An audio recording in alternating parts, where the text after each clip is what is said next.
Masalah ni, contoh aircon ni problem. Aircon dah sejuk kan. Dia ambil kereta, buka pintu, bau pula haruman Kevlar.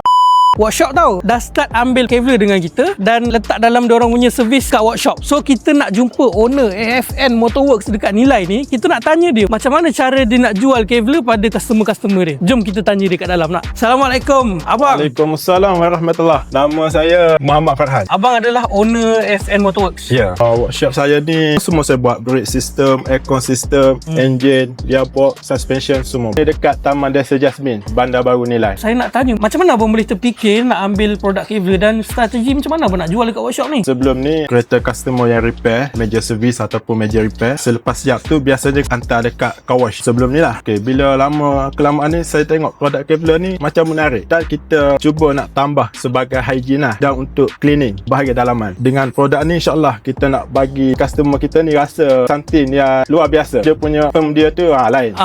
Okay. InsyaAllah. Macam ibarat kereta baru selesai masalah ni. Contoh aircon ni problem. Aircon dah sejuk kan. Dia ambil kereta, buka pintu, bau pula haruman Kevlar. Kenapa abang pilih Kevlar berbanding dengan produk lain? Produk lain yang saya tengok sebelum ni hanya sekadar nak hapus lipas saja. Bau tu tak ada. Kevlar ni saya tengok membasmi lipas, bau dia tu pun harum. Untuk owner-owner workshop yang berdekatan ataupun seluruh Malaysia nak cuba up service, bolehlah cuba produk Kevlar. Nak tambah nilai servis dekat workshop korang, jangan lupa contact Kevlar. Okay.